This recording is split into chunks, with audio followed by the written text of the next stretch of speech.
Oh, hello there, yes. Will the snows never cease? Well, actually, it hasn't started round here, but it is bleeding cold, so really not particularly looking forward to going out in it today.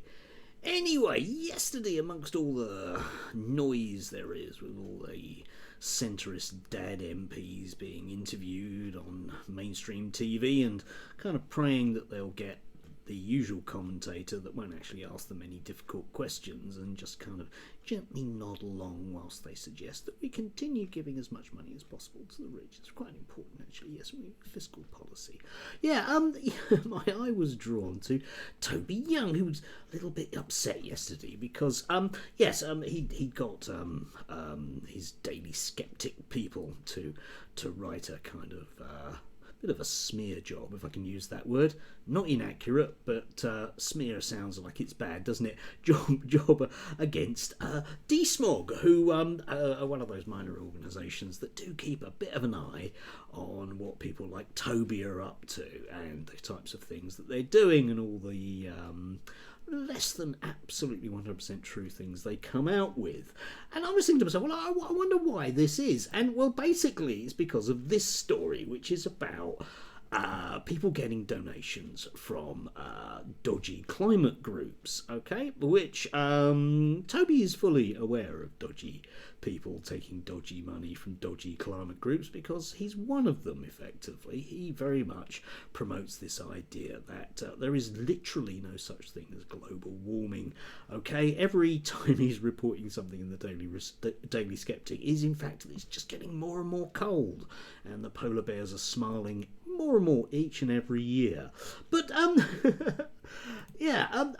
people like Toby pretend, of course, that they're interested in free speech, and a key aspect of free speech is a free and questioning media, but Toby doesn't like a free and questioning media. And DSmog does tend to report on a variety of different people from some of these more fringe right-wing organisations and some of the dodgy stuff they get up to, like, for example, here, because we suddenly blunder into the Reform Party, talking of dodgy things, and Richard Tice got into the action yesterday, a few hours after Toby, with online rag DSmog funded by green billionaires peddles cheap smears. Yes, indeed, those green billionaires. They're the same green billionaire Marxists that run everything compared to the people that you thought run everything.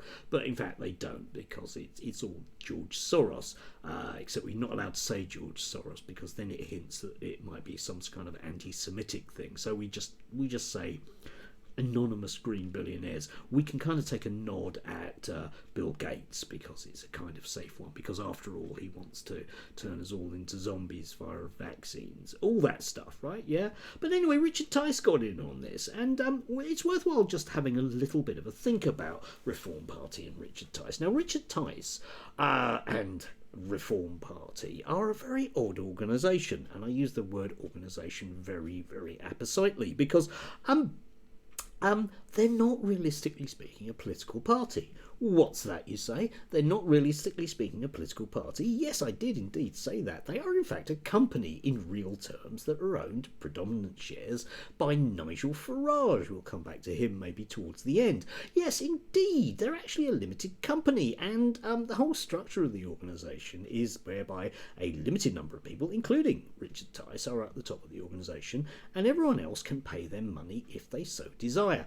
In inverted commas, members, but the members have no say whatsoever in policy. There is not even the merest nod of a democratic process going on here.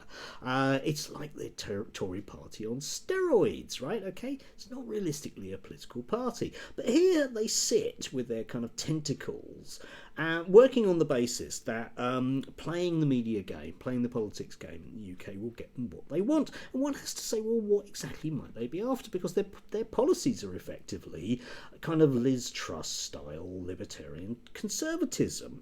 Now, this is where it starts to get intriguing, of course, because they know that they are going to be given a completely free rein and will get an awful lot of exposure on GB News. You will notice that whenever Richard Tice does or says anything, he posts up as Richard Tice saying it, and you get GB News saying that Richard Tice has said it, and you get the Reform Party saying that Richard Tice on GB News has said it, yeah? You tend to get this kind of blanket coverage of it, and magically having all of this free publicity won't even talk about their dodgy funding, over 6 million quid by just one individual, won't even bother talking about that. You can have a look at DSmog for that. But anyway, they just get all this free publicity, so magically there they are riding high at, what is it, 10 or 11% in the polls, and nobody asks them any dodgy questions.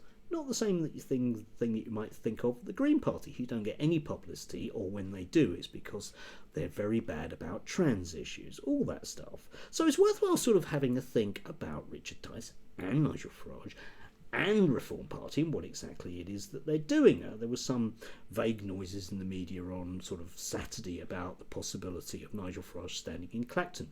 He won't. And I'm willing to bet that the reason why Nigel Farage isn't going to stand in Clacton isn't to do with the fact that he's going to fail to become an MP again, which he may or may not do. He probably managed to manage it this time around. Was it 12th time lucky? But I think that he wants to keep himself quite distant from the party because Reform, for some bizarre reason, have promised to stand in every single seat, and they will patently drain a lot of votes from the Conservative Party. A lot of Tories who will feel that it's their duty to vote will go out and vote for somebody other than the Tories.